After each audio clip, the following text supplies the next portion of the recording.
रायजोआ गोजोननाय थानायखायनो दिनै रायजोफोरा दोलै नोगोरै सान्दुं गोसाब्लाबो ओंखारबोदों। बेनो जोंनि मोनसे बिदिन्थि जे बेनो मोनसे सिम्बल जे रायजो राजाफोरनो जोङो हेफाजाब आरो मदद होनो हानायखायनो दिनै रायजो राजाफोरा बेबायदि एकदम हाजार हाजार रायजोफोर सान्दुं गोसाबाबो ओंखारबोदों बेखौनो जोङो बुजिनो हायो। आं 100% साखाफारा दिनै साखाफारा जानायखायनो रायजो राजाफ्रा दोलै नोगोरै नुजाबोदों।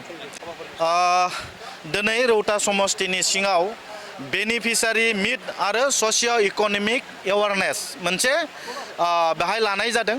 रौता समष्टिनि सिङाव थानाय गासैबो रायजो राजाफोरनो जों जेसेबां अरुणोदय जेसेबां होनो हाखो, लामा जेसेबां बानायनो हाखो, जोङो बेसेबां PMA न'आव होनो हाखो, बेसेबां गियान सोरां बिथांखि, अनसाय बिथांखि, माइनाव सोरां बिथांखि गासैबो नैबे रौता ओनसोलाव होनो हानाय रायजो राजाफोरा दिनै आरो बिथांमोनखौ लिंहरनानै जोङो सावरायनो नागिरदों आरो जोंनि ओनसोलाव रांखान्थि बिथिङाव माबायदि जौगानांगौ बिनि सायाव दिनै जोङो सरकारनिफ्राय BTR सरकारनिफ्राय मोनसे हाबाफारि लानाय जादों। बे हाबाफारियाव दान्दिसेनि उनावनो जोंनि मानिजाथाव BTRनि चिफ प्रमद बर' सारा नुजाफैगोन। आसामनि केबिनेट मिनिस्टार UG ब्रह्म बिथाङा सफैखाबाय। रायजो सभानि MP रोनगोरा नार्जारि बिथाङा सफैगासिनो दङ। लकसभा क'क्राझारनि MP जयन्त बसुमतारिया सफैदों। गोबां EM MCLA बिथांमोना बाहाय सफैबाय आरो जोंहा अफिसियेल माखासे माने PD आरो DC लेभेलनि माखासे अफिसारफोरा सफैदों।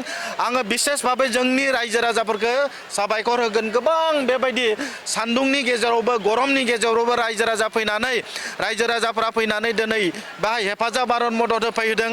आं बिनिखायनो दिनै रायजो राजाफोरखौ आंनि गोसो गोरबोनिफ्राय साबायखर होदों आरो बिथांमोननि अननाय आरो सिबिनाय गासिबो इयुनावबो मोनबाय थागोन आं बेखौ मिजिंथियो। रायजो राजाफोरनि थाखाय गोदान आसनि जोंनि मानिजाथाव चिफआ सरकारि भाबै बेहाय घोषणा खालामगोन। गतिके बिथांखौ जोङो नेनानै दङ। बिथांनि खोथाखौ जोङो खोनासंगोन।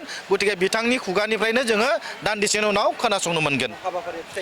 एकदम हाबाफारिया ओरैबायदि मोनसे फिथाइ गोनां जागोन। हाबाफारिया ओरैबायदि रायजो राजाफोरनि थाखाय जागोन। बे ओनसोलाव थानाय गोरिब दुखिया नखरफोरनि थाखाय रायजोनि थाखायनो UPPL सरकार जादों आरो बे UPPL सरकारा फैबाय थानाय समाव माबायदि रायजो राजाफोरनि मोजां खामानि मावनो हागोन बेखौनो नोजोर बोनानै दिनै बेबायदि हाबाफारि लानाय जादों। रायजोआ गोजोननाय थानायखायनो दिनै रायजोफोरा दोलै नोगोरै सान्दुं गोसाब्लाबो ओंखारबोदों। बेनो जोंनि मोनसे बिदिन्थि जे बेनो मोनसे सिम्बल जे रायजो राजाफोरनो जोङो हेफाजाब आरो मदद होनो हानायखायनो दिनै रायजो राजाफोरा बेबायदि एकदम हाजार हाजार रायजोफोर सान्दुं गोसाबाबो ओंखारबोदों बेखौनो जोङो बुजिनो हायो। बिसायख'थिया सफैदों। रायजो राजाफोरा दङ, सिगाङावबो दंमोन, दाबो दङ, फैबाय थानाय समावबो रायजो राजाफोरा थागोन आं बेखौ मिजिंथियो आरो रायजो राजाफोरखौ जोङो गुरैयै खावलायगोन। फैबाय थानाय समाव जों रायजो राजाफोरनि थाखाय मोजां मावगोन आरो थांनाय बारावबो मावदों। गोबां सम गोग्लैसोनानै थानाय रौता समष्टिखौ जोङो दिनै लासै लासै जौगाहोनो हादों। रौता समष्टियाव मोनसेबो अडिट'रियाम गैयामोन। दिनै सुजित नार्जारिनि अडिट'रियाम जों बानायनो हादों। रौता समष्टियाव मोनसेबो स्टेडियाम गैयामोन गेलेग्रा।